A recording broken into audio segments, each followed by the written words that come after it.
In the quiet serenity of my suburban home, little did I know that a storm was brewing. When my entitled stepmom, Karen, demanded that I hand over my hard-earned house and move in with my mom, I knew I had to fight for what was rightfully mine. As tensions escalated and battles were waged in court, the fate of my sanctuary hung in the balance. Here's how it all went down. In my early 20s, I was on a roll. Nestled in a serene suburban slice of paradise, I'd managed to buy my own house, a quaint little place with a white picket fence, rose bushes lining the path, and trees that whispered stories of old. Every brick and shingle spoke of the countless hours I'd poured into my job, the sacrifices I'd made, the dreams I'd postponed. This wasn't just a house. It was my heart's refuge, a tangible testament to my journey so far. The tranquility of my surroundings, however, was sharply juxtaposed by the storm Karen brought into my life. My new stepmom, with her platinum blonde hair always perfectly coiffed and her nails as sharp as her tongue, was in her late 40s. She had just managed to charm her way into my dad's life, and it seemed she wasn't content with just that. On an unsuspecting evening, as I watered the roses, Karen strutted up my driveway in her stilettos, her signature air of entitlement surrounding her like a heavy perfume. Without so much as a hello, she started with her demands. "You know, it would make much more sense if you gave this place to your dad and me. Why don't you just move back in with your mom? It's more fitting."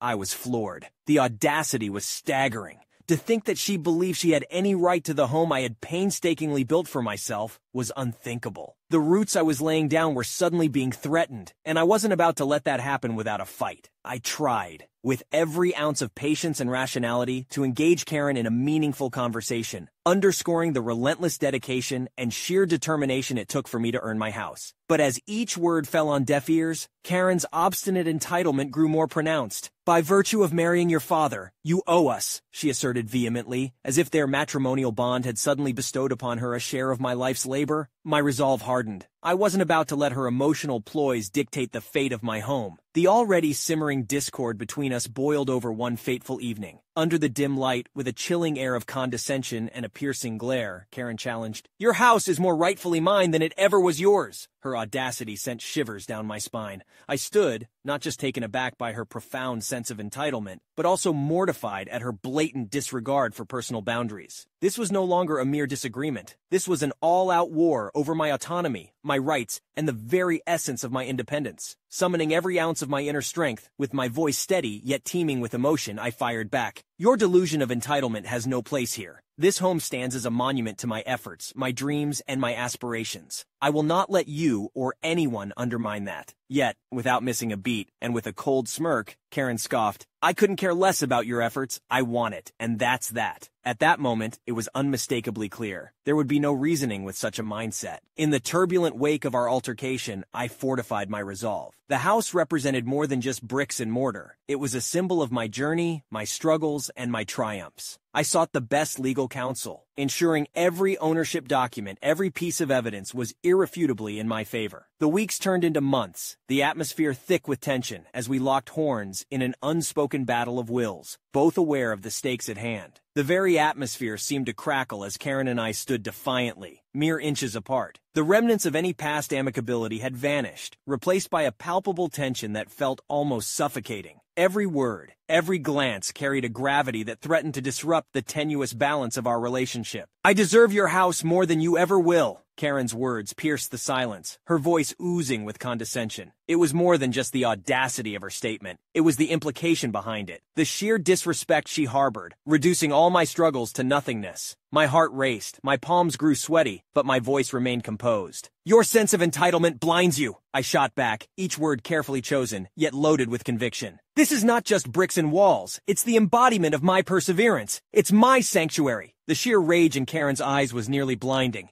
"Your sacrifices? Your hard work? Do you honestly think I give a damn about your sob stories?" Her words were a poison-tipped dagger, each syllable dripping with malevolence. "What I want, I get. Always. Just like how I got your father's heart. And now, I want this house." The silence that followed was deafening. We were two titans locked in a battle of wills, both aware that this confrontation would set the course for the future. The intensity was almost unbearable. Summoning a wellspring of determination from deep within, I stood tall, my gaze unwavering as it met Karen's. "You might have stolen my father's heart," I shot back, my voice laced with an icy resolve, "but you will not steal this house from me. Listen, and listen closely. You can rage, intimidate, and posture as much as you please, but you will never wrest from me what I've bled for. A sinister smirk spread across her face, revealing the depth of her resolve. Game on, she whispered menacingly as she backed away. As she left, a whirlwind of emotions consumed me. Fear, rage, determination, and an indomitable spirit. It wasn't just about the house. It was a stand for my dignity, my rights, and everything I believed in. The battle had only just begun.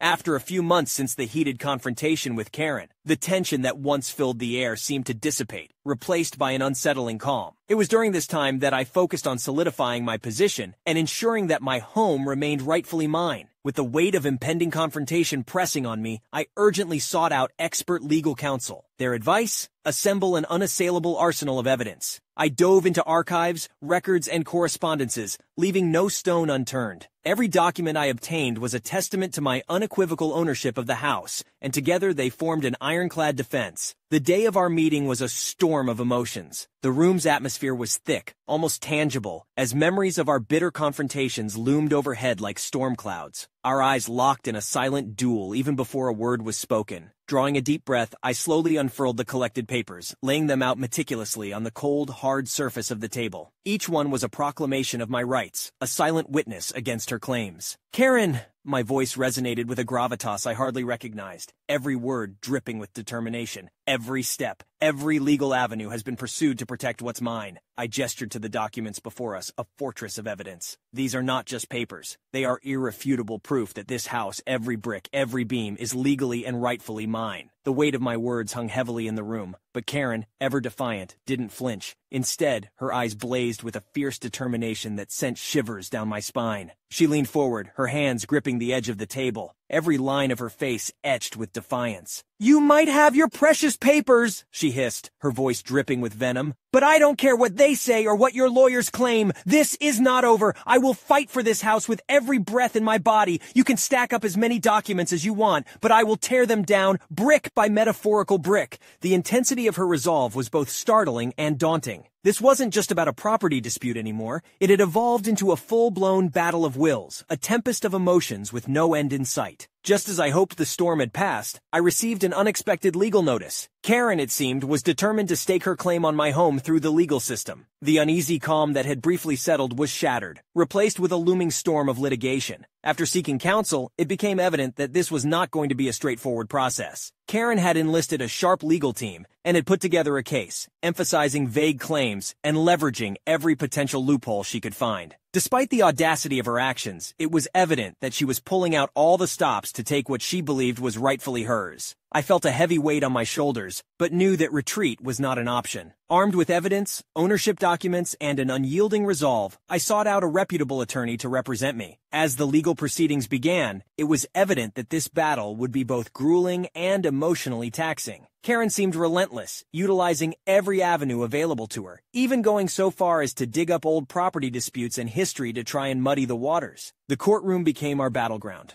our every interaction filled with icy glances and carefully chosen words. The once fragile peace between us was now a distant memory, as we were entrenched in a full-fledged legal war. Months of depositions, hearings, and testimonies ensued. The emotional toll was evident, not only in our strained interactions, but also in the visible fatigue and stress that marked both our faces. The house, which had been my sanctuary, now felt like a heavy burden, a symbol of the relentless struggle between entitlement and rightful ownership. One particular day in court, as Karen's attorney made sweeping allegations about my claim to the house, I felt my patience waning. This home represents years of my sweat, blood, and toil. I won't let it be taken from me based on unfounded claims, I firmly stated during my testimony, my voice echoing in the silent courtroom. Despite the challenges, my legal team and I tirelessly countered each of Karen's maneuvers, providing evidence and witnesses that validated my rightful ownership. As the months rolled on, it became clear to everyone, even perhaps to Karen, that her claims, while numerous, were mostly baseless. It was after a particularly grueling day in court that Karen approached me, her face pale and drawn.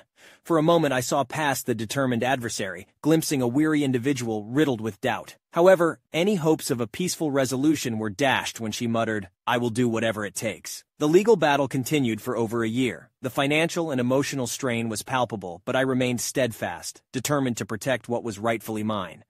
In the end, after what felt like an eternity, the court ruled in my favor. The weight of the verdict was immense, not just in the affirmation of my ownership, but in the vindication of my rights and efforts. The house remained mine, but the experience had left an indelible mark on both of us. We had ventured too far down a path of animosity, and while the legal battle was over, the emotional scars would take far longer to heal.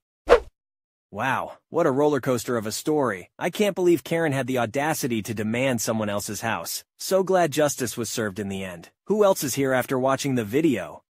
Okay, so let me spill the beans. I'm a 23-year-old female, and I dated Chris, a 26-year-old guy, for about 4 years. Honestly, he wasn't just my boyfriend, he was my best friend too. Our relationship was straight out of a rom-com. Think sunsets, shared laughs, and picnics in the park. Both of us were doing well in our careers, and we shared this beautiful apartment together. Technically, the lease was under his name, but we split the rent 50-50. So everything was falling into place, and I genuinely believed we'd end up together forever, probably exchanging vows and all that jazz. Then life threw a curveball. A colleague of mine was suddenly let go from our job. Why? Because she had the courage to file a harassment case against our manager. The pieces added up in my mind. I was sure our manager was guilty, and she had evidence to back it up. I couldn't stand by and let her face it alone, so I supported her. But the workplace rumor mill started buzzing, and everyone believed I'd be the next on the chopping block. Sadly, they weren't wrong, and I was handed my pink slip. But you know what? I didn't crumble. I was already on the hunt for a new gig. Chris seemed supportive and understanding about the whole situation. In fact, that very night, he went out to blow off some steam with his friends. He invited me, but I was wiped out and opted for an early night. Then, 2 days later, my world turned upside down. A message popped up on my phone from one of Chris's close friends. He dropped a bombshell. Chris had cheated on me with his girlfriend. My initial reaction was disbelief. It had to be some sort of sick joke, but he had proof, photos. Apparently, his girlfriend, ridden with guilt, confessed to him. He had since ended things with her and thought I should know the truth. Before I could even process this, another message pinged on my screen. It was Chris asking to talk. His words were short and urgent. "I'm coming home. If you're there, please wait. 15 minutes. My heart sank. That message, in many ways, was the confirmation I dreaded. Tears blurred my vision, but I gathered enough strength to pack up my belongings. I scribbled down a note. "I know about her. We're done." And with that, I walked away from what I once thought was my forever. Avoiding Chris wasn't about being petty or vindictive. I needed space. I couldn't trust myself around him, not after what he did. His history of manipulation, especially when he felt cornered, was too familiar. So, I sought refuge at my sister's place. I shut off my phone and explained everything to her, asking her to be discreet about my whereabouts. Word spread quickly. Before I knew it, Chris was blowing up the phones of family members and friends, trying to track me down. He even showed up at my sister's door, probably suspecting I was there. She firmly told him to leave. Throughout this, I felt an unsettling numbness, the kind where you aren't sure if you're more devastated or just hollowed out. My sister's boyfriend, always the rock, assured me that I could stay as long as I needed. I appreciated his kindness. Then, a few days later, while waiting for my sister, Chris showed up. He started with, "Hi, how are you?" "As good as one can be in this situation," I replied coolly. "You look beautiful," he remarked, trying to bridge the gap. "What do you want, Chris? Another chance to provide reasons or excuses for betraying me?" He choked back tears. "It wasn't intentional. I'm genuinely sorry. I can't imagine my life without you. It was a mistake. I lost control." I took a deep breath. "Fine, I accept your apology. Now leave." "But what about us?" he pressed. "There is no us. I've made that clear. I messed up. I realize that. But I can't live without you," he cried. "You'll have to learn. Move on," I replied, trying to keep my voice steady. A week had passed, and my emotions were still pretty raw, but I was trying to keep it together. However, he just wouldn't quit. Day after day, he kept showing up like clockwork. A week later, he tried to pull at my heartstrings by returning a photo frame I'd given him, complete with those pictures of us looking all happy. I mean, come on, the guy was really pushing it. So yesterday, I decided I'd had enough and told him straight up,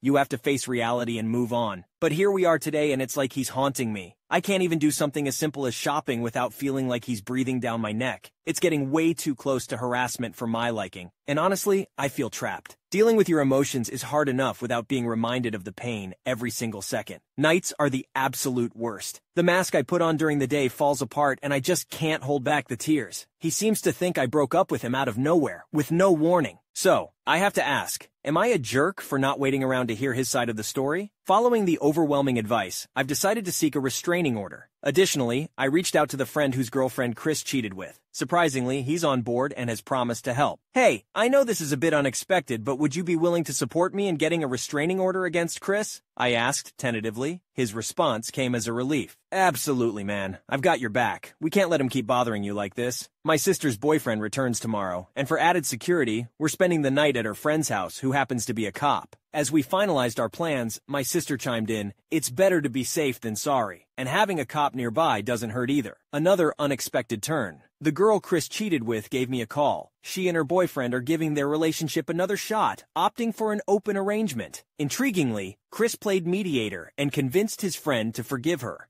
During our conversation, she explained, "Chris talked to my boyfriend and they worked things out. We're trying an open relationship now. I wanted to let you know." My sister, ever the firebrand, let her have a piece of her mind. "You've got some nerve," my sister told her. "After what you and Chris did, you should be staying far away from my sister." Now, I can't help but be suspicious. If his friend is so chummy with Chris yet still willing to help me, is there some bigger scheme afoot? Thankfully, my cautious sister recorded the call. It might not be essential, but it's another layer to this puzzle. "Some things just don't add up," my sister mused.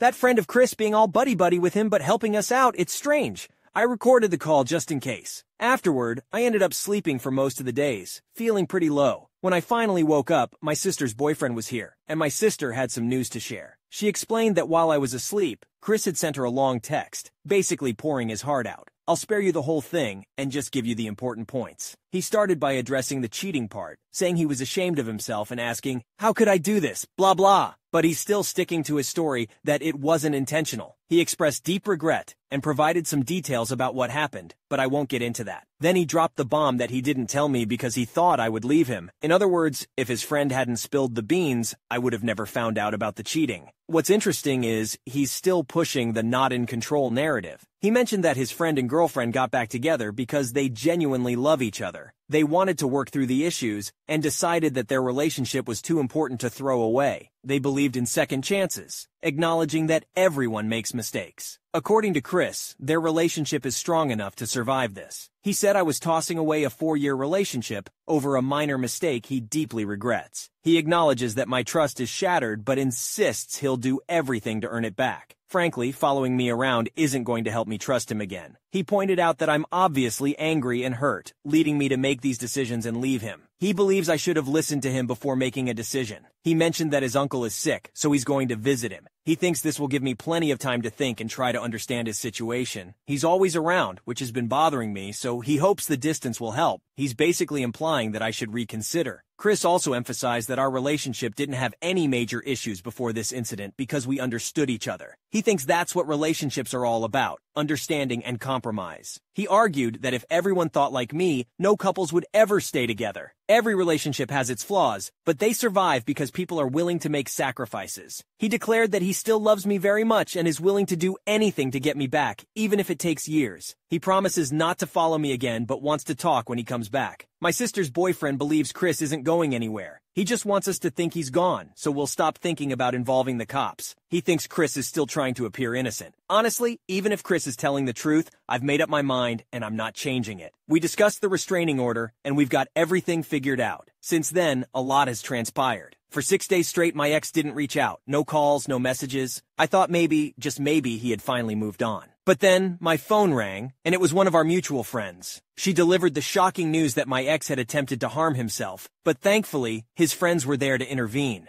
It was a chaotic situation, but he was physically okay, just a little bruised. I couldn't believe it. I never expected him to do something like that. Childhood trauma resurfaced as memories of my neighbor taking her own life flooded my mind. It had deeply affected me, making me hypersensitive to such situations. I spent that night in tears, unable to sleep or eat. The following day, our mutual friend paid me a visit, reassuring me that he was safe. However, she mentioned that he didn't seem to be taking care of himself properly. "You know, I saw him yesterday," she said, her brow furrowing with concern. "He looked so disheveled, like he hadn't slept or eaten properly in days." To compound matters, I was subjected to derogatory comments from his friends, adding to my anguish. They didn't understand the depth of our history and the pain I was going through. She suggested that I go see him, but my sister firmly disagreed, fearing it would give him false hope of us reconciling. She had always been protective of me, especially since our father's passing in 2021. which had plunged me into depression. "I can't bear to see you hurt like that again," my sister said, her voice trembling with emotion. "We've come so far from those dark days when you gave up on life, stopped eating, and isolated yourself. Back then, it had been an immense struggle to move past that experience and rebuild my life, only for all of this to unravel now." My mom promised to fly to where I was as soon as she could. 3 days later, she arrived, fully prepared, and suggested we go to Boston together. My uncle owned a house there, a relic from a past relationship, and he often offered it to our relatives when visiting the city. Mom proposed that we stay there for a few days. Initially hesitant to leave behind everything I had here, I realized it was time to start fresh. "Maybe a change of scenery will do you good," my mom said, her eyes filled with understanding. "We can figure things out together." Before departing, I left a voicemail and a card for my ex. I know it might seem foolish, but I couldn't bear to vanish without a word. Closure, even if one-sided, felt important to me. Currently, I'm in Boston with my mom. Regrettably, my sister couldn't get time off work, so she'll be with her boyfriend. Guilt nags at me for causing them so much trouble. They will be joining us soon since tomorrow is my birthday, but I'm not sure how to feel. I just want some solitude, yet I don't want to sour the occasion or make matters worse. I already feel like I've created enough problems. I'm currently unemployed and have lost a 4-year relationship. Starting from scratch feels daunting, but at least my mom is here with me. I can't say I'm thriving here, but I understand it's time to accept the situation and move forward. Perhaps things will improve, I can only hope so.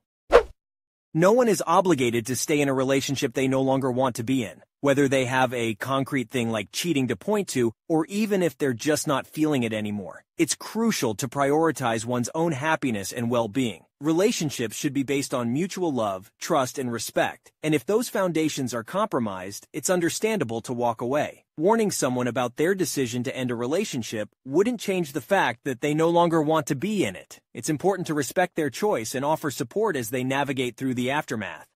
I am a 30-year-old male who spent most of my life teaching literature to college kids and geeking out over ancient love stories. Now I was trying to figure out my own. Books? Love 'em. Century-old manuscripts? Bring it on. Crafting the perfect wedding invite with a bazillion names? Send help! It's kind of funny, my usual day, breaking down Shakespeare for a bunch of sleep-deprived students. But now I was grappling with the ultimate plot twist, a December wedding to the digital artist I met at a dorky literature conference. I found myself overwhelmed, with my hands thrown up in frustration. Those countless books I'd indulged in over the years had me imagining wedding planning would be poetic. My fiancée sauntered in, her fingers stained with ink, her eyes gleaming with mischief. She had this artsy flair that contrasted starkly with my bookish nature. Combining our worlds was quite the tale. My brothers, Otis, Carl, and Yuri, each brought their own dynamic, as did her younger siblings, John and Tina. Then there were the 22 kids in the family. Unexpected twists in our wedding story. Our challenge lay in ensuring they were entertained, preventing our wedding from turning into a children's carnival. We dove deep into brainstorming, all jokes and jabs, and through the chaos, I was reminded that our tale, just like those in my beloved books, was all about adventure, quirks, and heaps of love. Navigating wedding plans, my fiancé and I got hit with a curveball. As we broke the news about our child-free ceremony idea to the families, most were on board. But Gina? Not so much. Gina's voice thundered with an intensity that could shatter glass. "Why, in the name of all that's holy, can't my children attend every damn part of this wedding?" I took a deep, quivering breath, trying to remain calm and collected. "Gina, it isn't a vendetta against your children. But picture this. 22 little souls, unpredictable and volatile. Just one scream or tear at the pivotal moment of our vows could change everything." Her eyes flashed dangerously. "Are you insinuating that my angels are ticking time bombs, waiting to sabotage your precious moment?" Swallowing hard, I managed to respond. "It's not about sabotage. It's about ensuring that our ceremony remains as serene and undisturbed as possible." Gina's face grew redder by the second, her voice dripping with venom. "Well, if my kids aren't welcome for even a moment, perhaps we should reconsider gracing this event with our presence at all." This was a real wrench in the works. I hated the thought of my brother Otis being stuck between us and his clearly upset wife. Later, seeking advice, we talked to others. Most friends and family were actually planning on a kid-free evening. Carl even joked, "Why even pay for childcare?" So, if we followed through, it'd be pretty much for Gina's twins, 2 active 7-year-olds. Now, with varying feedback, I'm torn. Is our child-free ceremony wish too much to ask? In the midst of our wild wedding prep, my fiancé and I stood a tad awkwardly outside Otis and Gina's homey abode.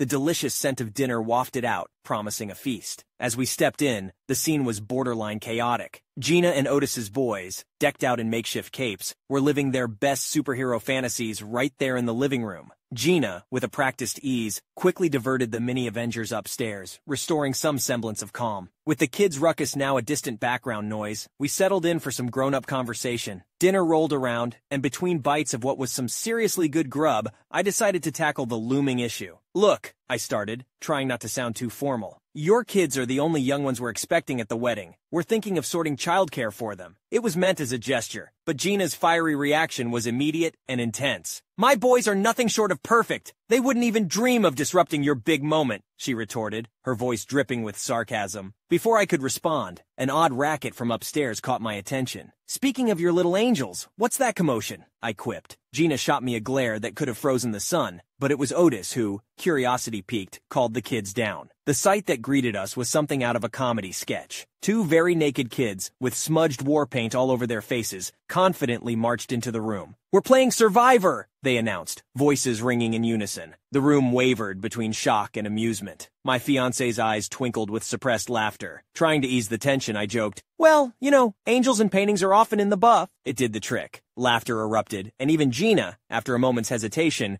couldn't resist a chuckle. She headed to the kitchen, possibly to cool off or grab a drink. When she came back, a compromise seemed to hang in the air. With a resigned sigh, she said, "We'll attend, but you're getting a sitter for the night. If the kids can't be at the ceremony, they're better off here." You'd think it a hefty request. But honestly, spending a couple of $100 for a sitter versus $1,000 on wedding childcare, that's a deal in my book. Regardless, the night's fiasco was the unexpected icebreaker we didn't know we needed. As I reflect now, I'm bursting with gratitude for the wild, funny, and heartwarming turns of life. Because in a few months, I'm getting hitched to the love of my life, and I couldn't be more ecstatic.